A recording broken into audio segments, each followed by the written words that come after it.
남북평화협력기원 남측예술단이 3박 4일 2차례 가진 평양 공연을 기대 이상의 성과를 내며 마무리했습니다. 북한에서의 공연은 2008년 금강산 이후 10년 만이고 평양에서의 공연은 2002년 이후 16년 만으로 오랜 공백이 무색할 만큼 뜨거운 감동과 큰 울림을 주고 있습니다.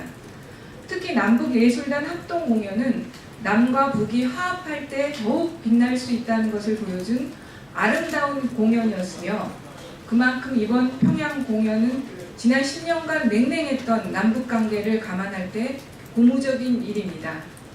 더구나 김정은 북한 노동당 위원장이 부인 리설주를 대동해 공연을 관람하고 남측 예술단과 함께 찍은 사진을 노동신문 일면에 게재하는 등 이전과는 다른 분위기를 체감할 수 있었습니다.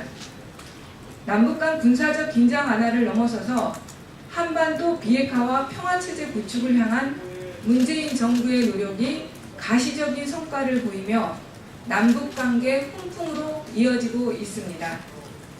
문재인 정부가 튼 물꼬가 바다를 향해 나아가기 위해선 남북 문화, 체육 교류를 지속적으로 확대하는 것은 물론 다양한 영역에서의 민간 교류도 이루어져야 합니다. 불가역적인 한반도 평화 프로세스 구축을 위해선 외교를 넘어 모든 수단을 강구해야 합니다. 11년 만에 열리는 제3차 남북 정상회담과 역사상 최초의 북미 정상회담을 앞두고 있습니다. 남북이 함께한 봄의 노래가 따뜻한 햇볕 한 줌이 되어 울려 퍼져 한반도 평화라는 결실이 맺어지길 강력히 희망합니다.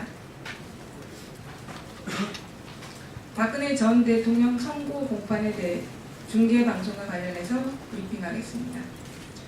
법원의 박근혜 전 대통령 1심 선고 공판 생중계 결정은 헌정사상 최초로 대통령 탄핵을 불러일으킨 당사자이자 우리 국민 대다수가 촛불 집회에 참여했을 정도로 국민적 관심이 집중된 사안인 만큼 공공의 이익을 판단의 근거로 한 것으로 법원의 결정을 존중합니다. 박 전 대통령은 국민으로부터 이임받은 권력을 남용해 국민위에 군림하고 헌법과 법률을 위반했습니다. 박근혜 전 대통령에 대한 재판은 단순히 징벌을 위한 과정이 아니라 무너진 헌정질서와 법치주의를 바로 세우기 위한 역사적 현장이자 기록입니다.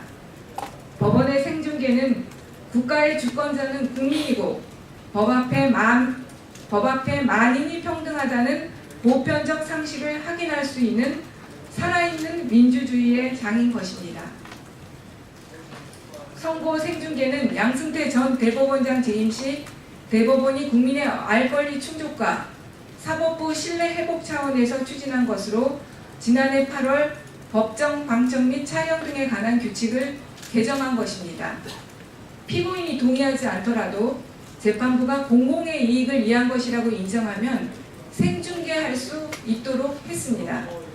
박근혜 전 대통령이 행정부의 수반이자 군 통수권자였던 점을 고려하면 이번 선고공판 생중계 결정은 공공의 이익에 정확히 결부되는 것입니다. 이미 미국을 비롯해 영국과 뉴질랜드, 호주, 캐나다와 중국 등에서 전면적 또는 부분적 중계를 허용하고 있기도 합니다. 내용적, 절차적 정당성을 모두 갖춘 재판부의 생중계 결정에 인민재판, 인권 침해 운운은 사법부의 외압을 행사하고 길들이는 반헌법적 시도인 것입니다.